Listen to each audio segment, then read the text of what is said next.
Boss, 1 minute na lang bago mag-Chinese New Year. Ngayon ay February 17. So dito tayo sa Vietnam mga boss. Dito ako sa 5th floor. Ayan mga boss, nakikita natin. Umpisa na yung putukan mga boss. Chinese New Year. So walang pasok ngayon. 10 days. So vacation mga boss. So hindi tayo umuwi. At dito tayo duty sa aming company. So yan mga boss. Ito trivia mga boss. Matagal na panahon, bawal na paputok dito sa Vietnam.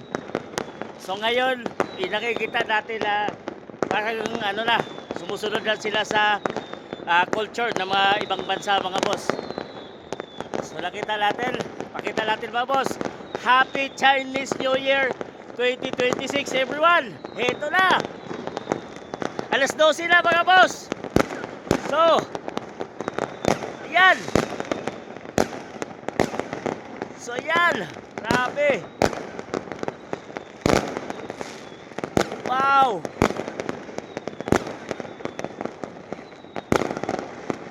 Ito, grabe. Ayan o. January 17, 2020, February 17, 2026 mga boss. Chinese New Year. Wow. Alas 12 na. Makatamaan tayo dito. Dito ako sa 5th floor. Grabe. Oh. Oh. Grabe. Lalakas. Wow. Mga boss, dito pa tayo sa probinsya ng Vietnam Binh Duong province mga boss. Lalo na kaya dito sa city, sa Ho Chi Minh or kaya sa mga boss, sa Hanoi. Yun yung city ng Vietnam. So dito pa tayo sa province. Grabe na. So yan aliwanag na nagkaarawan. Dito is factory zone ng Vietnam mga boss So grabe Yan. Time check 12:01 AM. February 17. Nakakatuwa mga boss dahil matagal na panahon bawal na paputok dito sa Vietnam. So ngayon nakikita na natin na unti-unti nang nagbabago yung culture nila mga boss. Dito tayo sa 5th floor. Ayun yung aming company. Nasa ground floor. Dito ako sa 5th floor. Grabe. Ang liwanag ng kalangitan. Woo!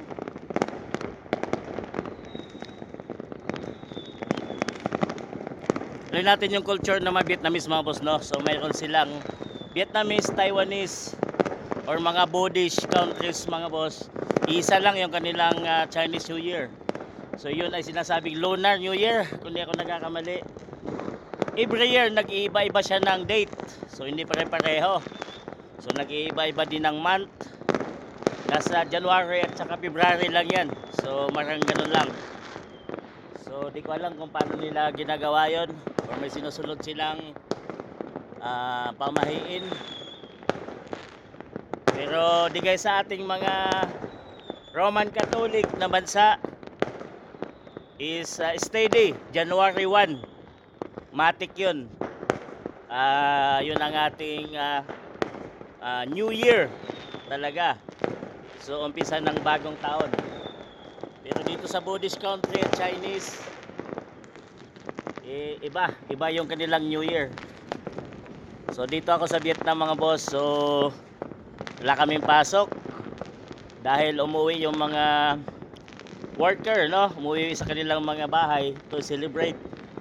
So nagumpisa yung aming walang pasok nung February 13. So ngayon is February 17 na. So may 4 days nang nakalipas. So ang balik namin is February 23 mga boss. So umpisa na naman, magbalikan naman yung mga worker dito sa province. ng Vietnam para balik na naman sa normal yung trabaho. So ganun ang sitwasyon dito. So hindi ganong kaano, pero nakita natin na marami na yung mga ano, talaga nagliliwanag na yung mga lugar. Pero mas maganda talaga doon sa city, Ho Chi Minh City mga boss. Talagang dito tayo sa province. Pero nakita natin yung pagbabago ng bansang Vietnam. Talagang iba na. Diga sa mga nakalipas na taon is talagang di sila nang ganito nagsiselebrate mga boss. Dahil sa parang bawal yung mapaputok. Time check 12:05 AM February 17. So mukhang natapos na yung paputok. 5 minutes pa lang yung nakalipas, mukhang natatapos na. So nagliliwanag pa yung mga banda doon. So masaya. Masaya din, oh. Ito yung salubong mga boss. So kanina nagparty din kami. Kasama ko yung mga Chinese, Taiwanese, tsaka yung Pilipino. Naiwan kami dito tatlo. Nag-ano din kami, nagkain na. So bago po dumating yung 12 is natapos na. At may kanya-kanya ng ano. Yung iba is nag-ano na. Bumalik na sa kanilang mga room. So yun. Happy Chinese New Year everyone. Saan man kayo dako ng mundo. Ito yung sitwasyon dito, Vietnam City, Binh Duong Province mga boss. Dito tayo sa sinasabing probinsya ng Vietnam. Pero malapit lang to sa city mga boss ng Vietnam. Nasa 2 hours ang biyahe. At same time 2 hours din papuntang airport kasi nasa city yung airport. So unti-unti ng ano, wala tayong nakitang ano, unti-unti nang nag-less yung putukan. Pero sa Pilipinas, kung mga New Year sa Pilipinas mga boss, no, talagang walang tigil yung paputok. Grabe. Pero nakita natin nagliliwanag din yung mga kalangitan, no? So ang ganda ay sa 5th floor. This is my second time na hindi ako umuwi ng Chinese New Year. Kasi alam nyo bakit? Galing pala ako ng Pilipinas noong Pasko at saka New Year. So January, so February wala pang 1 month. So hindi na ako umuwi mga boss dahil tipid-tipid.